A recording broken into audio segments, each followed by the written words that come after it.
It's this game, Hard 3, 0% Growths, Chapter 9, and it's in the desert, but at least you start further up the map than you do in Shadow Dragon. The fact of the matter is, Draco Knights just can't deal with enemy Draco Knights very well in this run, so Katria and Aaron are going to be reclassed to snipers to help us out with those.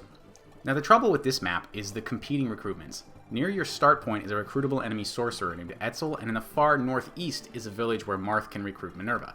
If you're willing to play a few turns slower, you can keep Marth here near the start point and recruit Etzel first, then head off to the village. But if you want to go fast, you need to find a way to separate Etzel from the common rabble surrounding him, and there's a lot of them, and pull him all the way over to Marth as he's recruiting Minerva in the northeast. I spent hours trying to find the right setup for this, and ultimately I found a few different variations that all might still fail because a lot of the enemy movement is 50-50 between two possible tiles that they're full of movement, and those decisions make or break the strat. For that reason, I can confidently say this is the most RNG-dependent chapter so far, despite having relatively few routed crits. I want to see 10 defense on that Draco Knight and 3 defense on this Thief, and I'll explain why when it happens.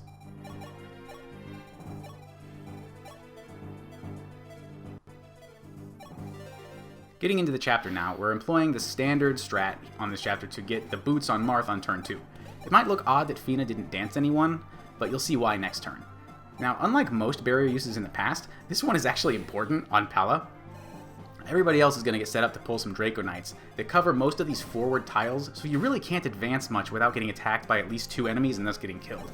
Seed is in one of the few safe spots to get some chip damage on a Thief. Pala one-shots this Thief, which is why he needed 3 defense instead of 4, and we get the Thief Staff, which opens chests at range, which is really amazing. Militia is everybody's getting in position, but Militia is about to repair the Rescue Staff on Yumina. And I really appreciated in FE5 that you could use a staff or weapon until it's actually broken and then repair it, but I digress. This ain't FE5, even though I wish it was.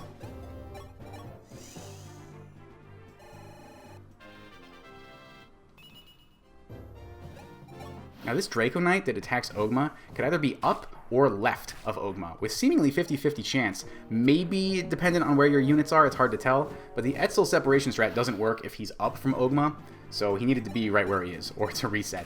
I needed a lot of chip damage on that Draco Knight that Ogma fought with the Devil Sword, so that Kashmir can kill him in a second. Aaron gets big chip damage with Louise, and Palin needs a crit here for us to have any chance of progressing in this chapter.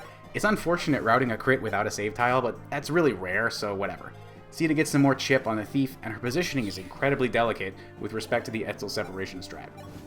The barrier on Sirius isn't actually important, but Yumina's positioning is to keep the AI moving where we want them to, and of course the crit with Sirius wasn't needed. Ogma's positioning is delicate as well. I think because of his low luck, if he's anywhere near the bridge, Etzel and all the mages are going to prioritize getting close to Ogma, which I don't want. So he has to be way out of the picture for the strat to work, which is why I needed Katria to be able to finish off that Draco Knight alone, thanks to his 10 defense rather than 11. Julian is heading over to get the boots, with some help from Fina, and he's going to warp them back to the convoy, which Marth can then use. +2 movement for the rest of the game, that's amazing. Best item in the game.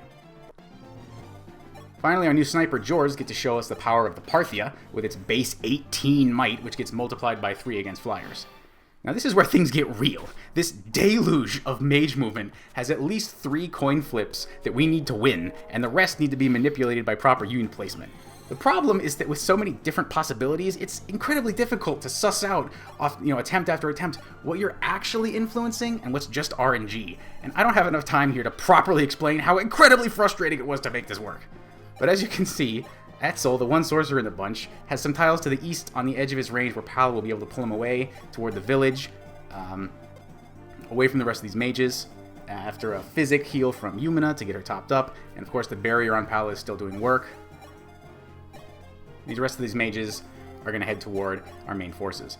I put together another strat for this map with a promoted Lind Nosferatu tanking all of these mages at the same time, chipping them all down to half health, and quite frankly it was really awesome and vindicated all the work I put into leveling Lind, because this is the exact kind of scenario I imagined for her, but ultimately the best I could do with that was to save 2 turns against this strat at the cost of Lind's Master Seal and a rescue use, which would probably be worth it normally, except that I want to try to save my rescue uses from now on for when they're needed just to complete chapters rather than trying to save a small number of turns.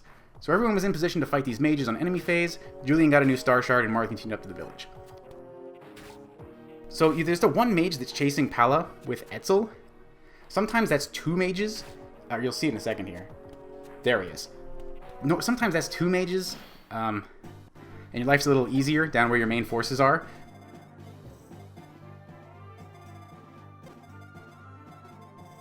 But regardless, Sita's going to get in position to pull the guy who was chasing Pala, and she's only able to survive combat with that mage on enemy phase because of the Aquarius Shard giving her an extra point of resistance.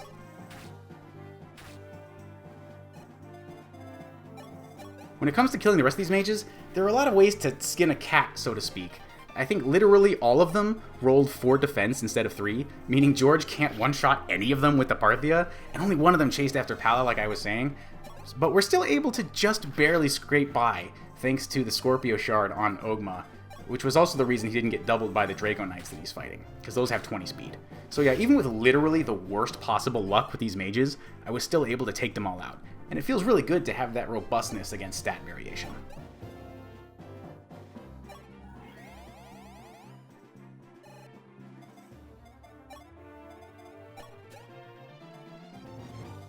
Pala needs another physic use to survive another round against Etzel, even with the barrier starting to decay, or it's been decaying.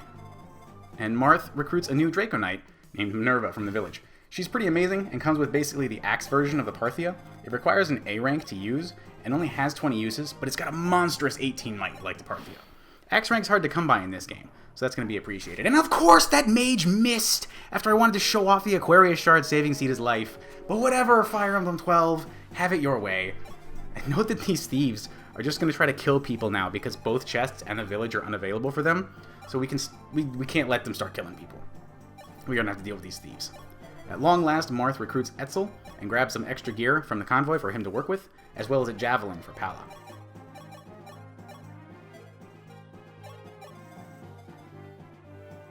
Etzel finishes off this thief in a position for Pala to trade the javelin from him, and then use it at range against this thief to chip him down, setting up a kill for Minerva. But of course, we don't want to use the Killer Lance, a Silver Lance, the Hawk Claire, or a Killer Lance, or the Dragon Pike. We don't want to use any of our expensive weapons. So that's why I got this Javelin out, and they're both going to use this Javelin. So I don't want to waste my expensive weapon uses on this stupid thief. We can't rest yet, though. Sita has to take out this thief here, who's probably heading off to kill Fina.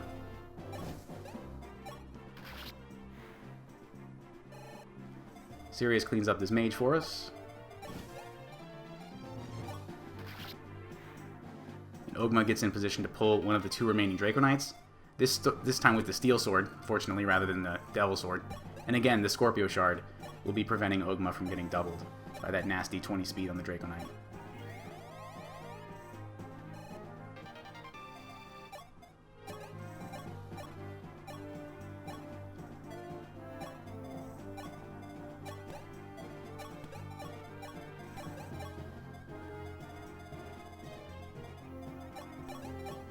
As always, this game loves to ruin my strats with low percent crits. The actual strat was a normal Steel Sword hit, plus a Steel Bow shot from George, then the Steel Sword kill with Ogma, to Convoy Warp the Scorpio Shard when the Vulnerary drops on this Draco Knight. I was able to find an adaptation though, chipping with the very sketchy Javelin Toss from Sirius here. But in hindsight, I could have just traded all of Ogma's stuff to George to fill up his inventory, and then have George kill this Draco Knight, get the Vulnerary drop, and Convoy Warp the Scorpio from George's inventory. So it still would have worked out, I just didn't think of that at the time. But anyway, we're just about done with the meat of this chapter. Marth still has a long walk to the gate. Fortunately, these are plains tiles up here along the north, rather than desert tiles, so there's no movement penalty.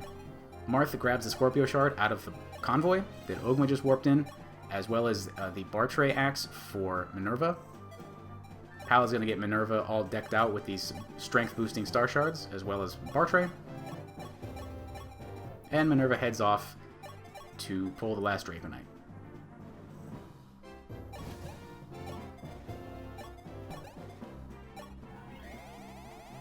It's worth noting that the bishops flanking the boss at the gate have Swarm, the long-range bolting style tome, so we have to be careful about our approach.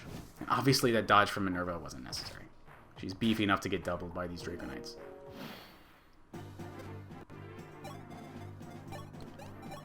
There's a little bit of funky trading and positioning going on here, but the point is that Minerva and Pala are going to be in position to attack the castle next turn, while also taking care of this Drago Knight. And while Marth is now in range of Swarm, the Scorpio Shard is preventing him from getting doubled, because those bishops have 15 speed and Marth has 10 base, so he's at 12 right now. Perfectly safe.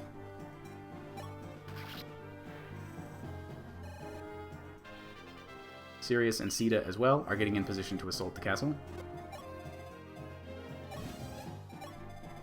I don't know if the wiki is wrong, or if these heroes show up 2 turns early on Lunatic, but either way, we're ready to get out of here, so it's no big deal.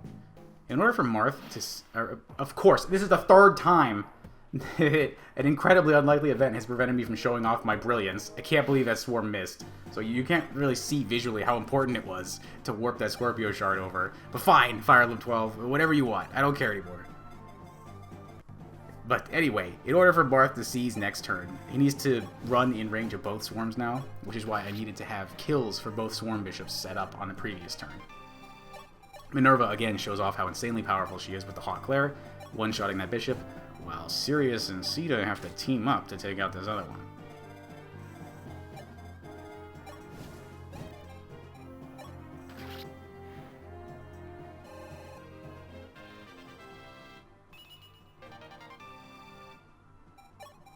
Can quickly make sure everyone's out of range of these incoming heroes.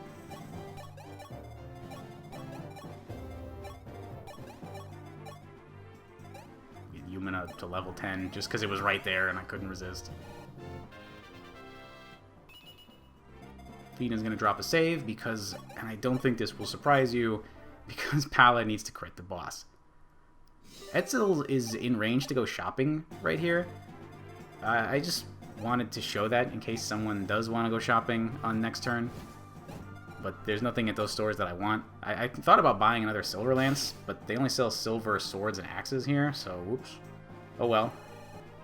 I also could have gotten some staff rank with Etzel on next turn instead of just seizing right away, but I was ready to get out of here, to be honest with you.